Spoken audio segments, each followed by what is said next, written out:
So to get started on using motion paths, the first thing we're going to do is create a new composition. So to create this new comp, I can choose File, New Comp. I've already saved my project. So I'll choose New Comp. Now look at the settings. There's lots of settings there we can choose. These are all presets. The thing I'm looking for is HD setting, so 1920 wide, 1080 tall. I want my frame rate to be at 24, and I'm going to set my duration to 10 seconds. So an easy way when we're setting time is to do 10, type period, and then click out of it, and it automatically is 10 seconds. Remember, we have hours, minutes, seconds, and frames. So this isn't fractional hundredths of a second, that is frames, so that would be out of 24.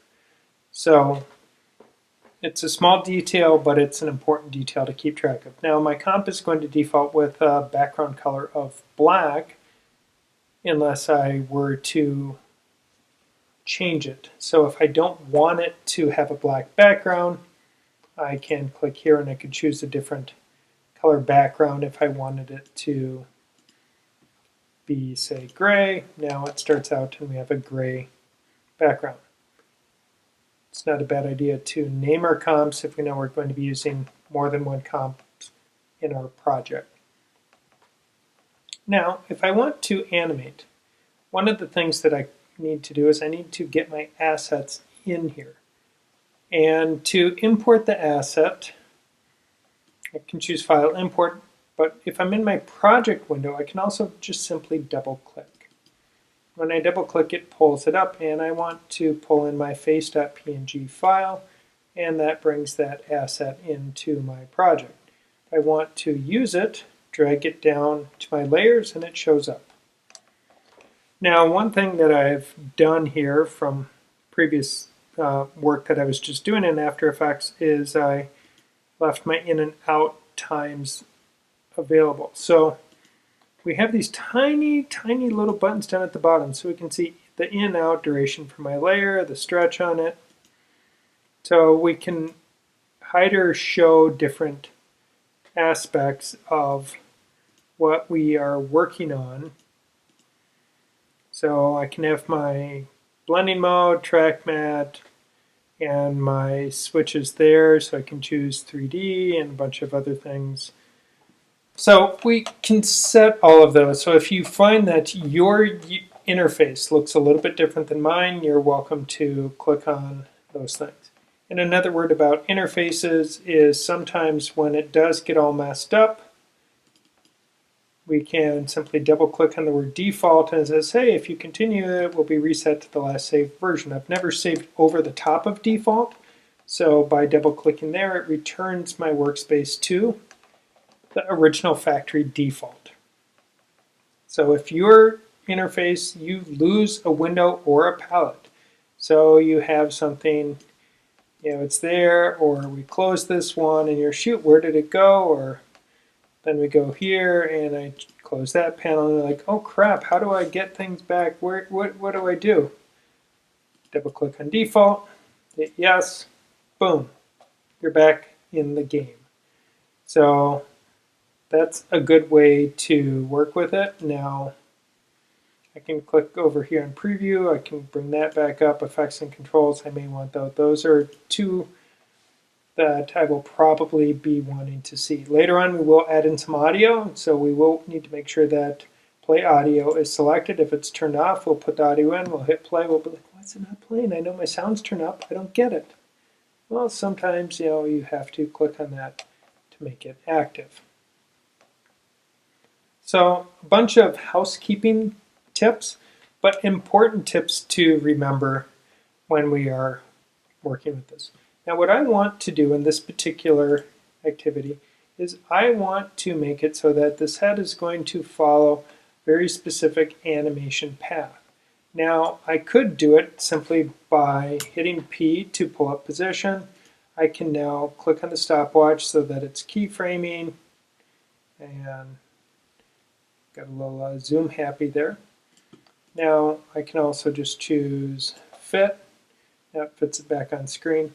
So I'm at frame 1. We can see we have a keyframe for position. That's why I hit P. So let's say maybe at 1 second I want to be up here, and at 2 seconds I want to be down here, 3 seconds. So we can see how it's creating this path. That gray line is showing the path that it's following. A more complex path, it would be a little bit trickier to work with, and if I wanted to change the shape of this, well, we can see it, it's getting a little bit difficult there of how can I change it. Now, if I click on a handle, these are my Bezier controls, we can see where I do get some control of this path, and I can work with it. So this is one way that we can construct the path that our object is going to move down. Now, I can also move these keyframes and adjust where, and if we look closely on screen, and I'm going to go and change my comp background color away from gray. So I'll go in and choose comp settings. And go back to black because I want to be able to see those dots a little bit better. Didn't realize that was going to become part of the lesson until I started talking, and now I realize, yep, I want those dots. So these dots, each one represents a frame. Now if I move this keyframe, we will see there's more dots over here, there's fewer dots over here, because each dot represents one frame. So if we were to zoom all the way in, each dot on screen is representing each one of these boxes here that is a frame in our animation. When I have fewer frames, the animation happens faster. So if I hit play, slow, slow, fast, slow. So we can see how that is now affecting it. Now we're moving at a constant rate because we haven't done any type of easing. And the best way to start the easing process is simply to click on the word position. Now see how it highlighted all my keyframes. Or I could click and drag to select them, that works too. And if we right click, we're going to right click on a keyframe.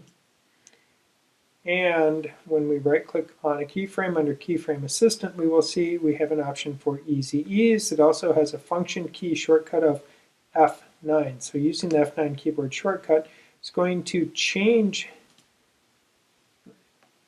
You may have noticed those dots adjusted slightly, but now when we watch this,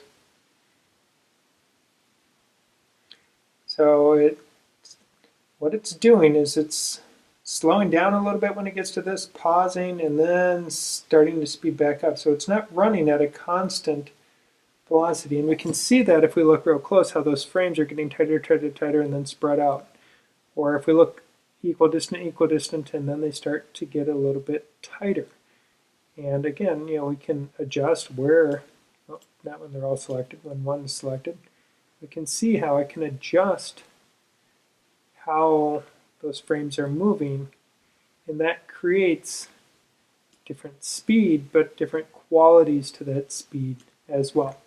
So this is one of the ways that we can move along a path. So this gives us control as we move on the path.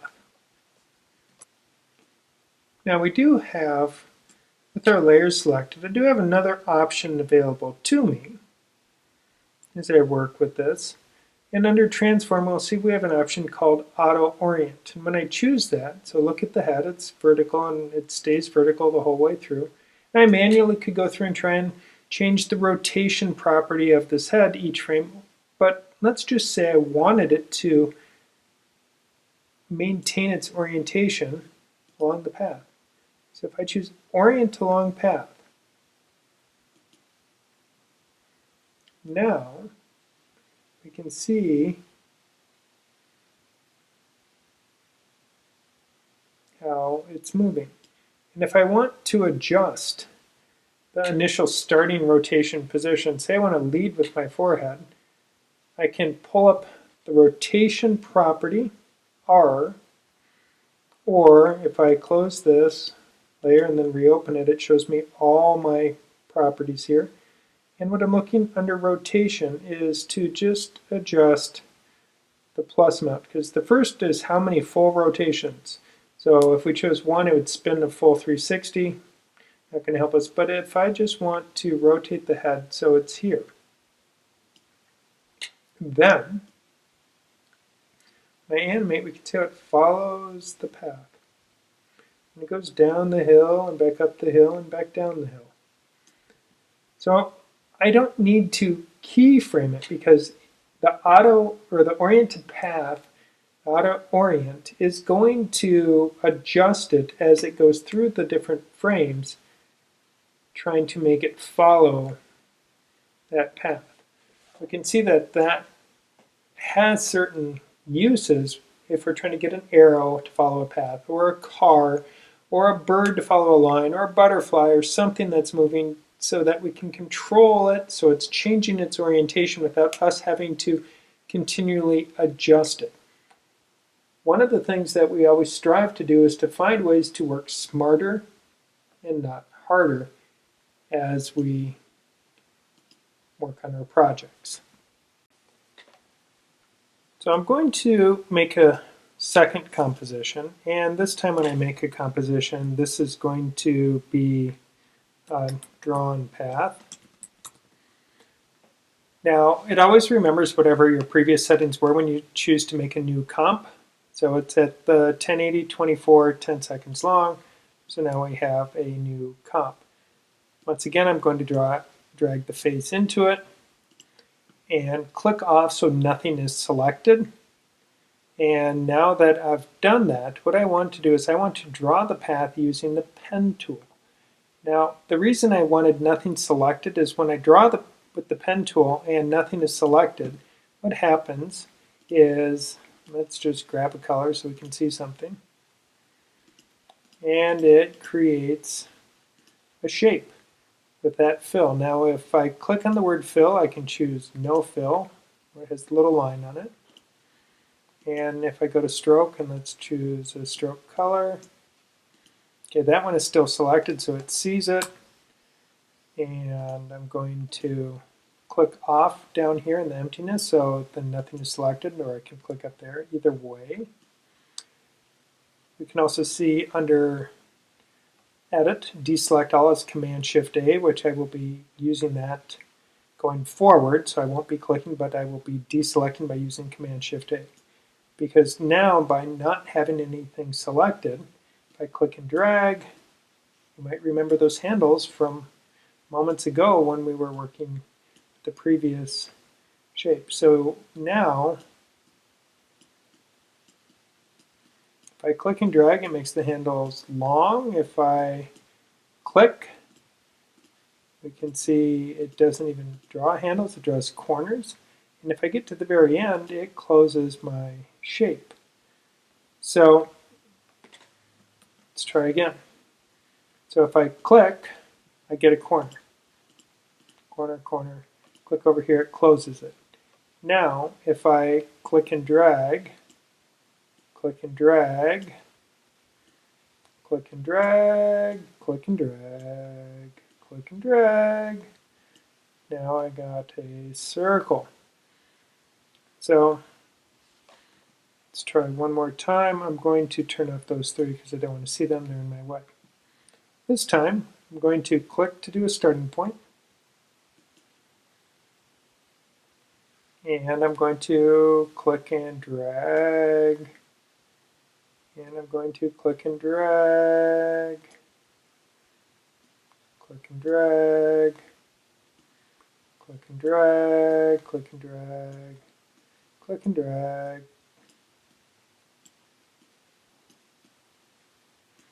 And if I realize I don't like what I just did, undo. Let's try again. Hey, I like that shape better.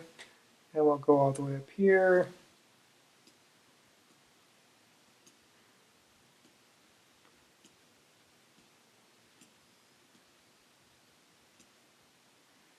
and finally finish over there. If I want to adjust any of those points, I can grab my select tool and I can go and click. So like right here, I don't like how the handle, see how they're creating this pucker? I want to soften it. So I'm going to pull that handle back there, pull this down a little bit there. Same thing here, I want to, in this case, round it a little bit more. This one, yeah, I'm not a big fan of that. I'm going to smooth that out there. Let's click right here. I want to pull that in. I'm just adjusting these handles until I start to get more of the shape that I like. And I can click and just move one. Now, a good rule of thumb is when I look between 2 points. So here's a point and here's a point. If I were to take this handle, lay it on the path, take this handle, lay it on the path, those two handles should occupy about 2/3 of the overall length of the path, and I should have about 1/3 that wouldn't be covered by those handles if I were to lay them on the path. And in most cases, that is going to give you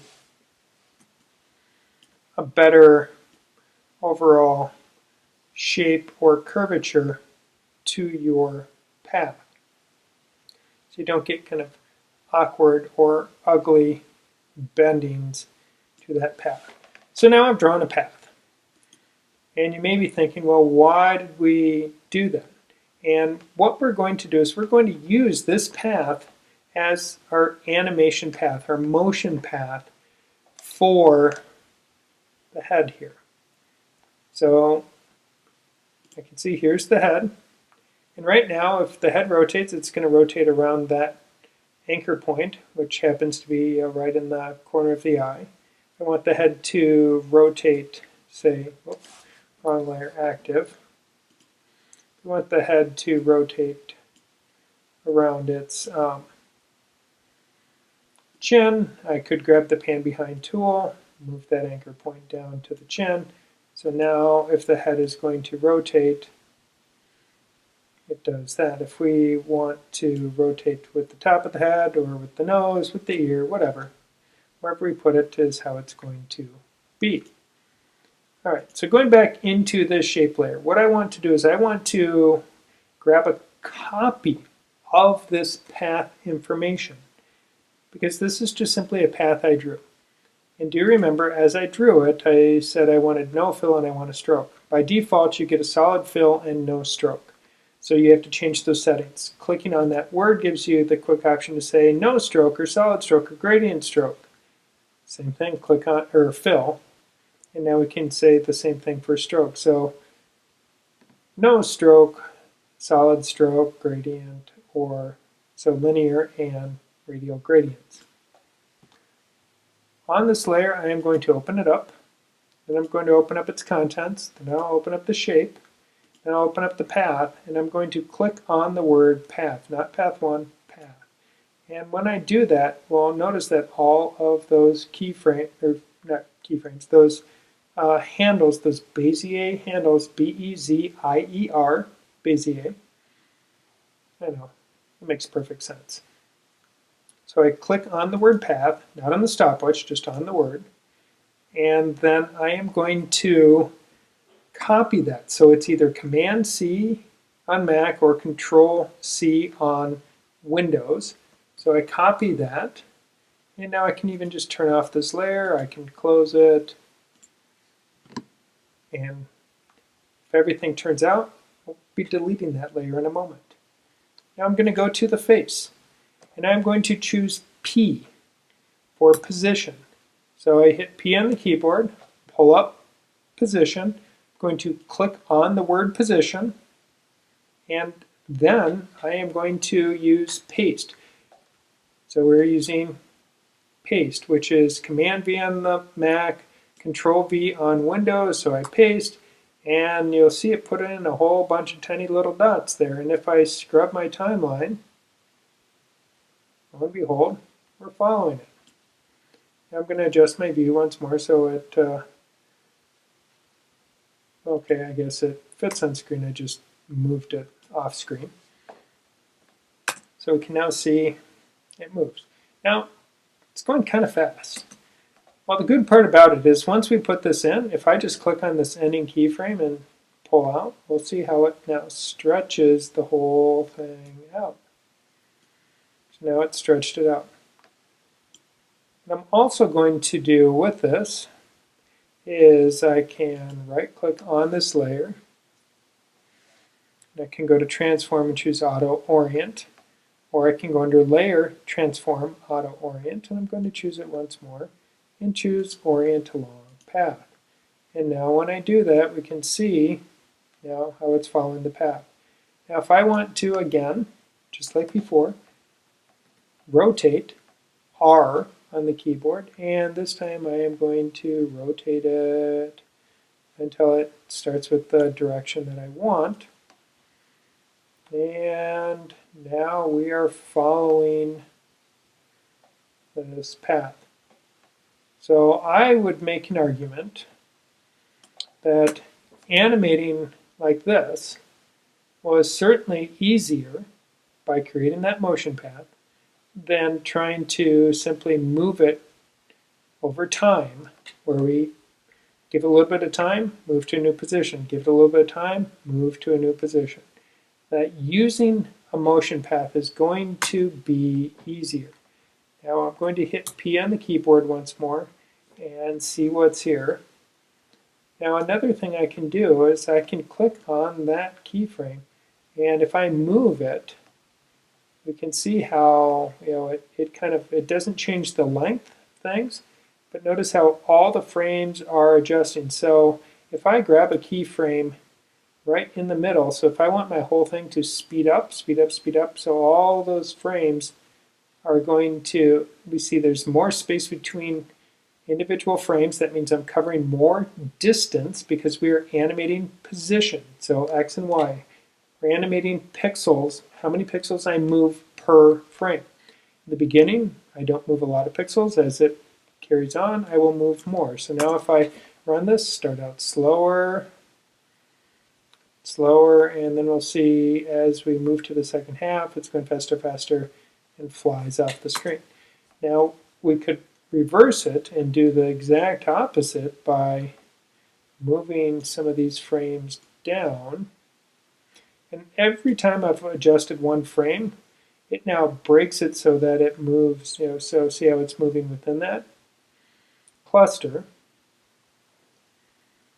So now we can start out fast and then start slowing down. So if you want to go faster, if you want to go slower,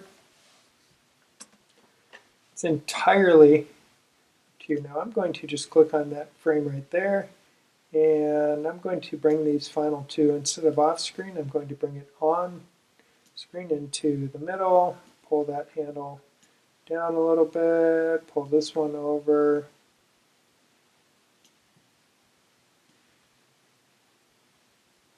and let's do it right there. And I'm going to adjust my keyframes a little bit more this way. So I want it to start out slower and go faster. But something else I can do with this, I will hit S on the keyboard, and that's scale. I'm going to go back to, so right about after we've done, we're now kind of working on, we've done about one loop here. So at that point, I'm going to click scale, and that puts in a keyframe. Notice that keyframe is right here, so it's not at frame 1. And I'm going to go to the end, and I'm going to scale down to 0. Now if I can't hit 0, I can just simply type, and right now that chain link right there indicates if I change horizontal, it'll change vertical. So if I wanted this to be 10, I type in 10, and we can see they're both at 10. I want it to be 0, now I hit 0, and boom. So what's going to happen is as I get smaller and smaller and smaller, and so we now may want to adjust that scaling because we're not traveling in smaller. because we've kind of hit the final keyframe. So if I want to see all my things that are happening, I can see that's under the letter U. So we hit this frame right here. That's when it finished animating position. But I put the scale keyframe here. But if I move that to here, now they will sync up. So that, as I hit the end, and I'm getting smaller and smaller, and poof, I'm gone. And maybe I want to go a little bit past that because it seemed, as I was here,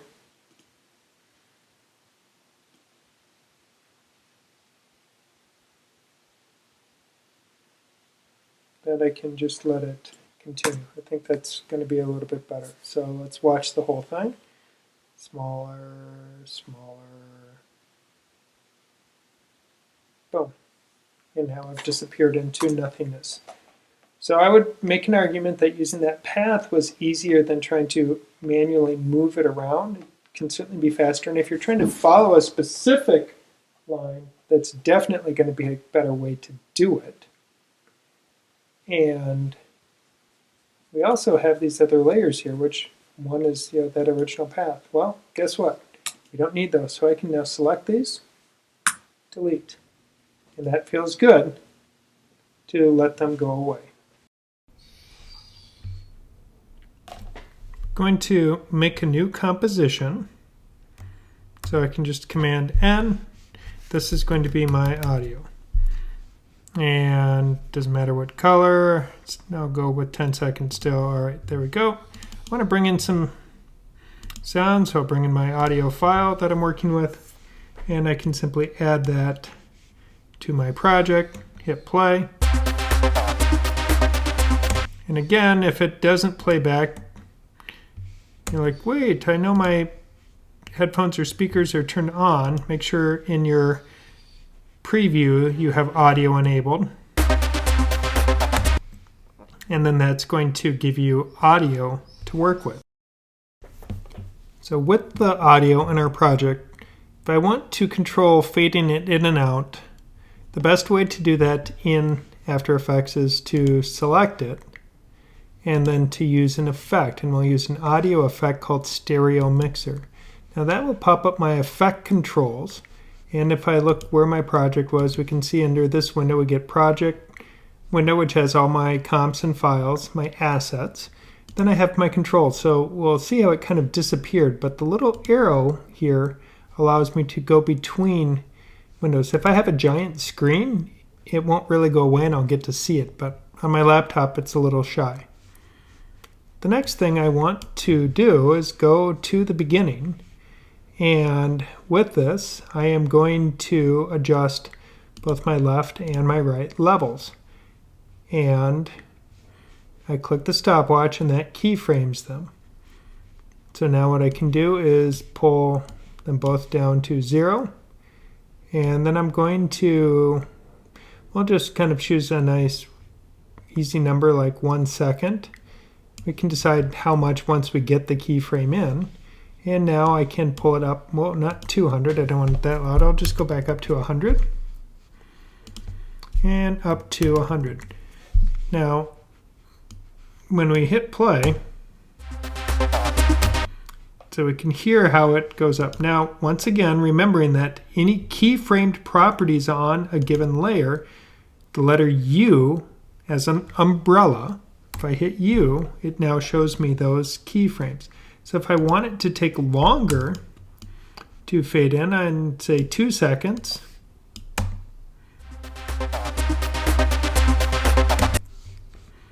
And now we can go, we'll just fade out over 2 seconds as well. And I will then, down here in my timeline, if I click this little diamond icon, it adds a keyframe. And because both of these were selected, it did it to both. So now I've added it to both. So it starts at 0. We can watch the number here as I move my CTI, my current time indicator. That's what this blue bar is called, this handle. It's my CTI, current time indicator. And we can see the time being indicated over here on the left. And now we can see it's at 100. It stays at 100. Now when we get to the end, I will just simply, with both selected, I'll just type in 0 and, oh, I guess both weren't selected. I thought they were, but they weren't. So that's okay. It's only 2 properties. So now I can listen. Fades in over 2 seconds.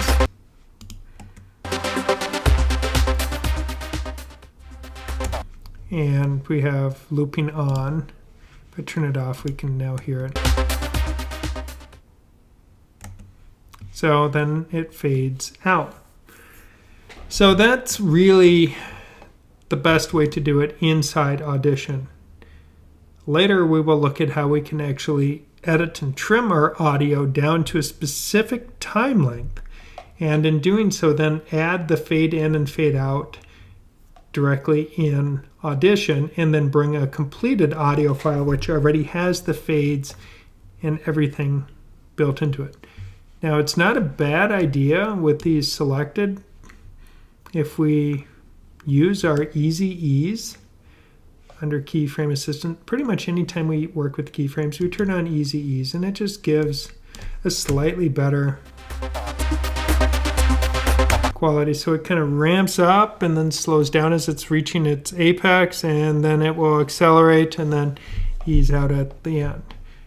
So my graph editor right here, if I select the property, we can see how that keyframe is going. And because of Easy Ease, it puts that in. So if we undo the Easy Ease, we can see where it was linear going up, and then it automatically hit at full.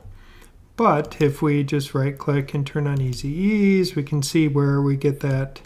And then we can adjust the curvature. Well, we probably want to only select one keyframe at a time when we are doing it, so we're not affecting all of it. So if we go here and select that keyframe, with only one keyframe selected, now I can see how I can, so we can adjust that ramp. Oh, and it's showing me both my left and right, so I can see the 2 colors. So this was my left one, so we can see it's coming in differently, which if we want, we can really give a different quality to left and right. So it almost is like we're doing a little bit of panning there because we're changing the volume of each sound as it comes in a little bit differently. So you can decide what type of easing shape or easing pattern you want, but the standard Easy Ease where it creates this S shape is 80% of the time going to give you a really good result. This is just being goofy and playing around with it, but it's showing that we have options. So I've been able to play with my sound. I can click on my graph editor, it goes away. Now I just see my normal audio. If I click up here, I can go back to the project. So then if I wanted to add a copy of the face into my project, there it is. And now I have the face.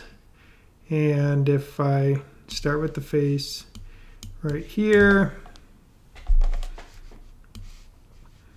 actually we'll start with it in the middle. Let's grab rotation. And I'll just go to the end and we'll make it rotate 2 times. So we can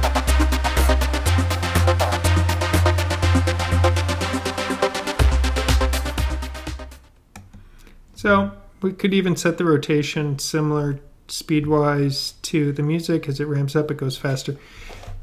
All kinds of options. Or you can create a motion path, know that you know how to do that, and set up your project. And once again, when it's all done, then you are going to use export and media encoder Q. This allows us to access the H.264 option. So once media encoder comes up, it remembers what I did last time, which is H.264, and we have a lot of options. So if I click on any option, it's going to pull up a subwindow that is going to allow me to re-choose any of those settings. So we can see we have a whole slew of different options. We want just the standard H.264. And under preset, I'm going to choose the YouTube 1080 Full HD as my option. If I click on the file name, that also gives me an option of where to save this file. And I can also rename it at this point. I'm going to leave it fine as audio. We can see After Effects made me a folder, Motion Paths AME, Adobe Media Encoder. So it made a folder, and that's where it's putting my export. So it's going to save it there for me. And I can generally leave the rest of the settings as is. Click OK. And now we can see it's ready. It's not completed, it's ready. And it will complete it once I click on the start button. And now I can watch my progress bar down at the bottom as it's outputting.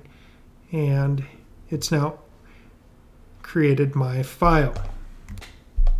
And here I am opening up the exported file in QuickTime.